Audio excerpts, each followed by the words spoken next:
बड़ी खबर आ रही है। राजस्थान विधानसभा में जासूसी का जिन्न एक बार फिर से बाहर आ गया है। जी हां, हंगामा हो गया है। कांग्रेस का आरोप, 2 स्पाई कैमरे सदन में लगे हुए हैं। स्पीकर के पास दोनों स्पाई कैमरों का एक्सेस है। कांग्रेस पार्टी इसी का आरोप लगाते हुए लगातार विरोध प्रदर्शन कर रही है। कांग्रेस का आरोप यह है कि विधानसभा के अंदर 2 स्पाई कैमरे हैं और उन दोनों स्पाई कैमरों का एक्सेस स्पीकर के पास है। इस तरीके का बवाल खड़ा हुआ है। अब ये तस्वीरें आप देखें। राजस्थान में एक बार फिर जासूसी का जिन्न जाग गया है। कांग्रेस ने आरोप लगाया है कि राजस्थान विधानसभा के अंदर जासूसी के लिए कैमरे लगाए गए हैं और कांग्रेस विधायकों की जासूसी की जा रही है। एक्स्ट्रा कैमरे लगाए जाने को लेकर बुधवार को भी जमकर हंगामा रहा। इस दौरान कांग्रेस के विधायक इन कैमरों को हटाने को लेकर लगातार प्रदर्शन कर रहे हैं। इस बीच कांग्रेस के विधायकों ने सीसीटीवी कैमरे लगाने पर इसे जग्गा जासूस बताया। इसे लेकर विधायकों ने जग्गा जासूस लिखा। सीसीटीवी कैमरे का स्टिकर लगी हुई कैप पहनकर विधानसभा के मुख्य द्वार पर प्रदर्शन भी किया। नेता प्रतिपक्ष टीकाराम जूली ने आरोप लगाया कि सरकार विपक्ष के विधायकों की जासूसी करा रही है। एक बार फिर से जासूसी कांड को लेकर तमाम बातें शुरू हो रही। विधानसभा सत्र में कांग्रेस की तरफ से ये आरोप लगाया गया है कि विधानसभा में कैमरे लगाए गए हैं जिससे जासूसी की जा रही है। नेता प्रतिपक्ष टीकाराम जूली हमारे साथ मौजूद हैं। सर, ये आप लोगों ने आरोप लगाया कि कैमरे लगा के जासूसी की जा रही है, कैसे पता लगा और क्या मामला है, कौन सी ये जासूसी है? देखिए, सदन के अंदर ऑलरेडी कैमरे लगे हुए हैं 9, और वो 9 कैमरे पूरे सदन की कार्रवाई की पूरी मॉनिटरिंग करते हैं, पूरी रिकॉर्डिंग करते हैं, पूरा जो है 360 डिग्री एंगल उनका है। लेकिन 2 कैमरे अलग से लगाए गए हैं जो स्पाई कैमरे हैं, जिनका एक्सेस भी स्पीकर महोदय के पास है, किसी अधिकारी कर्मचारी के पास या विधानसभा के स्टाफ के पास नहीं है। तो ये एक बहुत गंभीर विषय है और ये मैं समझता हूँ निजता के हनन की श्रेणी के अंदर आता है। आपको क्या लगता है ये क्यों स्पाई कैमरे लगाए गए हैं? किस चीज़ का षड्यंत्र हो रहा है जो जिस पर मॉनिटरिंग की जा रही है? देखिए, ये एक प्रकार की साजिश है कि विपक्ष क्या बात करता है, किस प्रकार से तैयारी करता है, क्या हमारी प्लानिंग होती है, क्या हम बातें करते हैं, ये सुनने की ये प्राइवेसी का उल्लंघन है। हर सरकार में जासूसी वाली बात क्यों आती है? आपकी सरकार में भी जासूसी की बात आई थी, इस सरकार में अब आप लोगों ने आरोप लगाया जासूसी। उसमें भी ये लोग हम आरोप नहीं लगा रहे, हम तो साबित कर रहे हैं। प्रूफ भी है कि आगे इस आपको राज्यपाल महोदय को देने के बाद में आपको भी दूंगा। तो राजस्थान की खबर आपको बताएंगे, लेकिन इससे पहले आइए आपको बनारस ले चलते हैं, जहां प्रधानमंत्री नरेंद्र मोदी इस वक्त रोड शो कर रहे हैं और उन पर पुष्प वर्षा की जा रही है। अपने संसदीय क्षेत्र पीएम जब पहुंचते हैं तो अपने संसदीय क्षेत्र के लोगों से रूबरू होते हैं और जो लोग हैं वो भी उनका स्वागत इसी गर्मजोशी के साथ करते हैं। अब देखिए, जहां जहां से होकर पीएम का काफिला गुजर रहा है वहां वहां उन पर पुष्प वर्षा की जा रही है, उनके काफिले पर पुष्प वर्षा की जा रही है और गाड़ी के अंदर बैठकर पीएम भी लोगों का अभिवादन स्वीकार करते हुए नजर आ रहे हैं। आज मॉरिशस के प्रधानमंत्री के साथ द्विपक्षीय वार्ता प्रधानमंत्री नरेंद्र मोदी को करनी है, लेकिन इससे पहले काशी पहुंचे हैं, अपने संसदीय क्षेत्र पहुंचे हैं, 12वीं बार आज वो काशी पहुंचे हैं। तो उनका स्वागत कितनी गर्मजोशी के साथ किया जाता है, कैसे किया जाता है, वो आज एक बार फिर से काशी की गलियों से देखने को मिल रहा है। जगह जगह मंच बनाए गए हैं, सांस्कृतिक कार्यक्रमों का आयोजन किया गया है, जो लोग अपने सांसद को देखने के लिए, देश के प्रधानमंत्री को देखने के लिए खड़े हैं। और देखिए, जीएसटी जो है वो भी, उसके भी पोस्टर लेकर लोग खड़े हुए हैं। जीएसटी रिफॉर्म के बाद ये पहला दौरा काशी का है प्रधानमंत्री नरेंद्र मोदी का, तो इसको लेकर भी पीएम का धन्यवाद किया जा रहा है। और देखिए, पुष्प वर्षा कैसे की जा रही है, पूरी गाड़ी आपको फूलों से जो शीशा है वो भरता हुआ नजर आ रहा है। हालांकि बार बार उसको साफ किया जा रहा है, लेकिन पीएम गाड़ी के अंदर मौजूद हैं और उनका स्वागत किया जा रहा है और पीएम भी गाड़ी के अंदर से ही लोगों का जो अभिवादन है वो स्वीकार कर रहे हैं। मॉरिशस के प्रधानमंत्री से आज उनकी द्विपक्षीय बातचीत होगी और जो 20-25 सालों से मॉरिशस के साथ भारत के रिश्ते हैं वो और कैसे मजबूत हो सकते हैं, इस तरफ बातचीत की जाएगी। आपको बता दें, मॉरिशस के पीएम नवीन चंद्र रामगुलाम जो इस वक्त काशी में ही मौजूद हैं, कल उनका स्वागत किया गया, आज पीएम काशी में पहुंचे हैं, बातचीत होगी और व्यापार के जो रिश्ते हैं मॉरिशस और भारत के बीच में वो और कितने मजबूत हो सकते हैं, इसको लेकर बातचीत की जाएगी। और इस दौरे को बिहार चुनाव से भी जोड़कर देखा जा रहा है, क्योंकि मॉरिशस के जो प्रधानमंत्री हैं नवीन चंद्र राम गुलाम, उनका रिश्ता बिहार के भोजपुर से है, इसलिए इसे बिहार के चुनावों से भी जोड़कर देखा जा रहा है। लेकिन फिलहाल आप देखिए, पीएम अपने संसदीय क्षेत्र में है और पीएम के संसदीय क्षेत्र में उनका स्वागत कैसे किया जा रहा है। पुष्प वर्षा की जा रही है, जगह जगह मंच बनाए गए हैं, सांस्कृतिक कार्यक्रम का आयोजन किया गया है। तो बिहार चुनाव से पहले प्रधानमंत्री नरेंद्र मोदी का ये काशी दौरा पूर्वांचलियों को कैसे जोड़ता है और काशी से बिहार तक कौन सा मैसेज जाता है, इस पर तो सबकी नजर रहेगी ही। और जहां तक रही बात भारत और मॉरिशस के रिश्तों की, तो उस पर भी गौर करने की जरूरत है। सालों पुराना भारत और मॉरिशस का रिश्ता रहा है, जिसमें अगर आप एथनिसिटी की बात करेंगे तो इसमें भी एक जुड़ाव आपको दिखाई देगा। रूट्स कहीं ना कहीं वो भारत की ही हैं जो मॉरिशस तक जाती हैं। बड़ी तस्वीर आपको दिखा दी आज, जब मॉरिशस के प्रधानमंत्री के साथ भारत के प्रधानमंत्री नरेंद्र मोदी की मुलाकात होगी, द्विपक्षीय मुद्दों पर बातचीत होगी, तो भारत के हित में कौन कौन से फैसले लिए जा सकते हैं, नजर इस पर भी रहेगी। ग्रैंड वेलकम किया गया मॉरिशस के प्रधानमंत्री का, उसकी तस्वीरें भी आपको दिखा रहे हैं।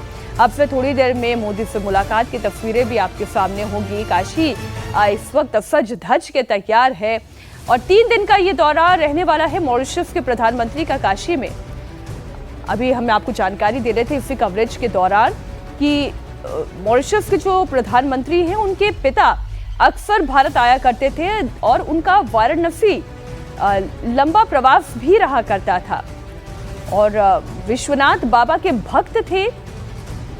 जो इस वक्त प्रधानमंत्री हैं नवीन चंद्र राम गुलाम, उनके पिता वो बाबा विश्वनाथ के भक्त थे, तो अक्सर वो काशी आते रहते थे।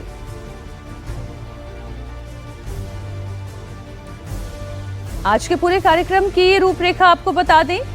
मॉरिशस के प्रधानमंत्री नवीन चंद्र राम गुलाम के साथ प्रधानमंत्री नरेंद्र मोदी की मुलाकात है और इस मुलाकात के बाद बायलैटरल मीटिंग भी होगी। और सबसे पहले इस वक्त जो तस्वीरें आप देख रहे हैं, ये प्रधानमंत्री के स्वागत में उत्सुक काशी वालों की तस्वीरें हैं। लगातार पुष्प वर्षा करते हुए दिखाई दे रहे हैं वो इन तस्वीरों में। काशी से निकला हुआ मैसेज बिहार में किस तरह जाएगा, भारत के विकास, भारत की कूटनीति, भारत की अंतर्राष्ट्रीय समझ, व्यापार नीति, इन सब पर क्या बिहारी वोटर्स की नजर भी बनी रहेगी, ये हम भी जानना चाहेंगे।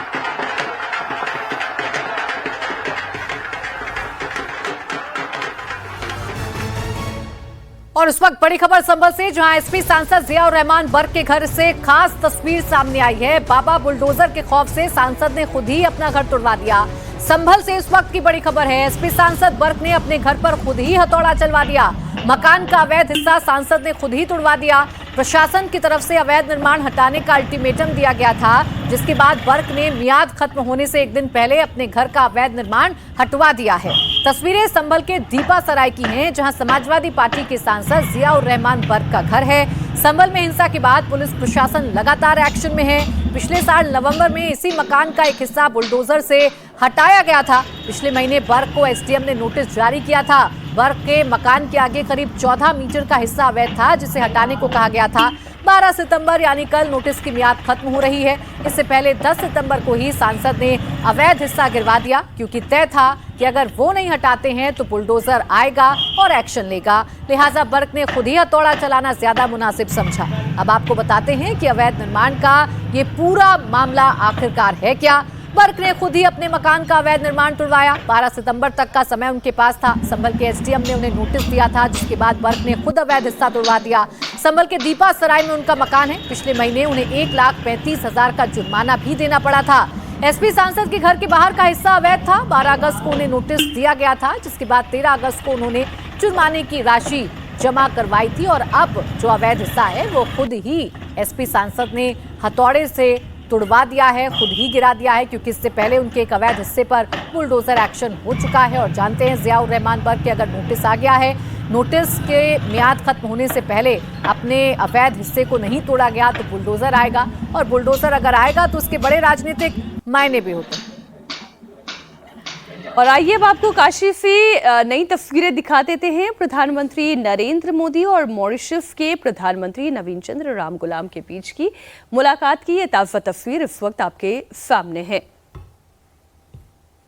वाराणसी, जो कि प्रधानमंत्री नरेंद्र मोदी का संसदीय क्षेत्र भी है, इस जगह को इस मुलाकात के लिए तय किया गया। अगले 3 दिन तक नवीन चंद्र रामगुलाम मॉरिशस के प्रधानमंत्री काशी के दौरे पर ही रहने वाले हैं। इस दौरान दोनों ही देशों के प्रधानमंत्रियों के बीच में बायलैटरल मीटिंग होगी। भारत और मॉरिशस के बीच अगर व्यापार की बात करें तो ये 10 साल प्रगति करता जा रहा है। मॉरिशस का भारत में इन्वेस्टमेंट भी बढ़ता चला जा रहा है। लेकिन इंटरेस्टिंग इस बात को लेकर है कि चूंकि बिहार इलेक्शन बिल्कुल सामने दिखाई दे रहे हैं और नवीन चंद्र रामगुलाम के अगर पैटर्नल रूट्स की बात करें तो वो भोजपुर जिले से आते हैं। भोजपुर यानी कि आप पटना का इलाका मान लीजिए, ये इसके आसपास के ज़िले मान लीजिए जो कि भोजपुर के अंतर्गत आते हैं, तो यहीं से इनके रूट्स हैं। और इसलिए एक नज़रिया ये भी है इस मुलाकात को देखने का कि क्या बिहार इलेक्शन पर, इस चुनाव पर इस मुलाकात का असर रहेगा। और फिर भारत की अपनी जो कूटनीतिक क्षमताएँ हैं, ट्रेड डिप्लोमेसी है, इसकी तो अक्सर चर्चा होती ही है। ऐसे में प्रधानमंत्री इस बार मॉरिशस के पीएम से जब बायलैटरल मीटिंग करेंगे और ट्रेड टॉक्स करेंगे तो उसमें भारत के लिए और क्या कुछ निकलेगा, इस पर भी लोगों की नजर रहेगी। आज के कार्यक्रम का पूरा ब्रीफ आपको दे दें। काल भैरव मंदिर में दर्शन पूजन है, मां गंगा की आरती भी कार्यक्रम में शामिल है। 21 साल तक रामगुलाम के पिता मॉरिशस के प्रधानमंत्री रहे और इस दौरान अक्सर काशी आते रहे। साल 2005 में 1792 करोड़ रुपए का कारोबार दोनों देशों के बीच होता था, जो कि पिछले साल बढ़कर 7,403 करोड़ पर आ गया। मॉरिशस का भारत में 1.4 लाख करोड़ का निवेश है। मॉरिशस की 70% आबादी भारतीय मूल की ही कही जाती है। यूनाइटेड नेशन सिक्योरिटी काउंसिल में भारत की स्थायी सदस्यता हो, इसके लिए मॉरिशस हमेशा से ही सपोर्टिव रहा है। मॉरिशस का साथ हमेशा से भारत को मिलता रहा है। तो ये तस्वीरें इस वक्त आप देख रहे हैं मॉरिशस के प्रधानमंत्री से मोदी मुलाकात करते हुए, और इनकी बायलैटरल टॉक होनी है। जो रिश्ते 20-25 सालों से लगातार मजबूत होते जा रहे हैं, इन रिश्तों को और कैसे मजबूत किया जाए, दोनों देशों के बीच में जो व्यापार है उसके दायरे को कैसे बढ़ाया जाए, ये आज इस बायलैटरल टॉक में तय किया जाएगा। लेकिन बार बार हम कह रहे हैं कि इस दौरे को बिहार चुनाव से जोड़कर के भी देखा जा रहा है, क्योंकि जो रूट्स हैं मॉरिशस के प्रधानमंत्री की, वो बिहार के भोजपुर से जुड़ती हैं। इसलिए कहा जा रहा है कि 10 जिले की 30 सीटें हैं जिन पर असर पड़ेगा, जिसमें कैमूर, भोजपुर, जहां से खुद उनके रूट्स जुड़े हुए हैं, गया, यहाँ पर असर पड़ेगा इस दौरे का। रोहतास पर भी असर पड़ेगा इस दौरे का। गोपालगंज भी वो एक सीट है जहां पर असर पड़ेगा इस दौरे का। सारण भी एक सीट है जहां पर असर पड़ेगा इस दौरे का। तो ये तो बात रही राजनीतिक, ये तो बात रही चुनावी राजनीति की। लेकिन अगर इन दोनों ही देशों की बात करें तो इन दोनों ही देशों के जो रिश्ते हैं वो पहले से और भी ज्यादा मजबूत हो रहे हैं। और काशी से नवीन चंद्र जो प्रधानमंत्री हैं मॉरिशस के, उनके पिता का भी बड़ा गहरा नाता रहा है। वो भी अपने कार्यकाल के दौरान हमेशा जब भी भारत आते रहे तो काशी जरूर आए बाबा विश्वनाथ के दर्शन करने के लिए। और अब इसी परंपरा को आगे बढ़ाते हुए उनके बेटे नजर आ रहे हैं। मॉरिशस के प्रधानमंत्री इस वक्त काशी में मौजूद हैं। 3 दिन का उनका दौरा है। आज बायलैटरल टॉक होगी। नमो घाट शाम को जाएंगे बोट के जरिए, फिर दशाश्वमेध घाट पर जो विश्व प्रसिद्ध गंगा आरती है वहां उसे देखेंगे। इसके बाद कल की अगर बात करें तो कल अयोध्या रवाना होंगे, जहां रामलला के दरबार में जाकर मत्था टेकेंगे मॉरिशस के प्रधानमंत्री। तो सांस्कृतिक तौर पर देखा जाए तो भी दोनों देशों के जो रिश्ते हैं वो बहुत मजबूत, व्यापारिक तौर पर देखा जाए तो भी दोनों देशों के रिश्ते वो बहुत मजबूत हैं। और आज जब द्विपक्षीय बातचीत इन दोनों ही नेताओं के बीच में होगी तो ये रिश्ते और भी मजबूत होंगे। और इस दौरे से जुड़ी हुई तमाम खबरें आप लगातार इंडिया टीवी पर देखते रहेंगे। लेकिन अभी बड़ी खबर आ रही है दिल्ली से। दिल्ली पुलिस की स्पेशल सेल सेंट्रल एजेंसियों ने 5 राज्यों में रेड के बाद आईएसआईएस के टेरर नेटवर्क का भंडाफोड़ किया है। अब तक 5 संदिग्ध आतंकी गिरफ्तार किए गए हैं। दिल्ली से 2 संदिग्ध आतंकी अरेस्ट किए गए हैं। इसी पर प्रेस कॉन्फ्रेंस हो रही है, आपको सीधा लिए चलते हैं। 10वीं पास है आफ्ताब, और जो दूसरा है अबू बकर जो है वो मुश्किल से 5वीं पास भी नहीं है। लेकिन जो दानिश है ये पढ़ा लिखा है। क्या पढ़ाई की? ग्रेजुएशन किया हुआ है। आपको हाँ जी, no he is not a BTech.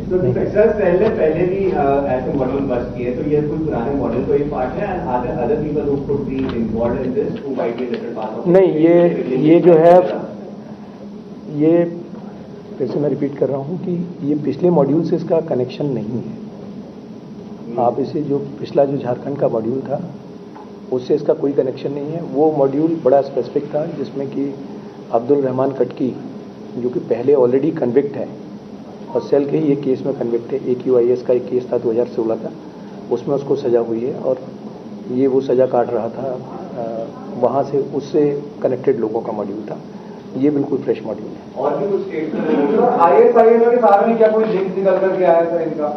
देखिए, अभी ये कहना कि बहुत प्रीमेच्योर होगा। मैंने आपसे स्पेसिफिक सी बात कही है कि एक पाक बैग्ड हैंडलर है, उससे इसका कनेक्शन आ रहा है। उसकी कनेक्टिविटी आगे कहाँ पर है, इस पर अभी इन्वेस्टिगेशन चल रहा है।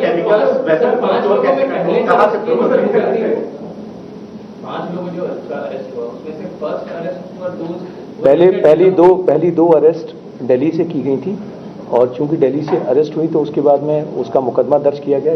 ये अरेस्ट परसों हुई थी और इन कॉन्सिक्वेंट टू दैट फिर मॉड्यूल के बाकी लोग जो हैं वो जिसे कहते हैं कि that was the trigger point, फिर बाकी लोगों को in coordination with state agency, state police and state ATS arrest किया गया।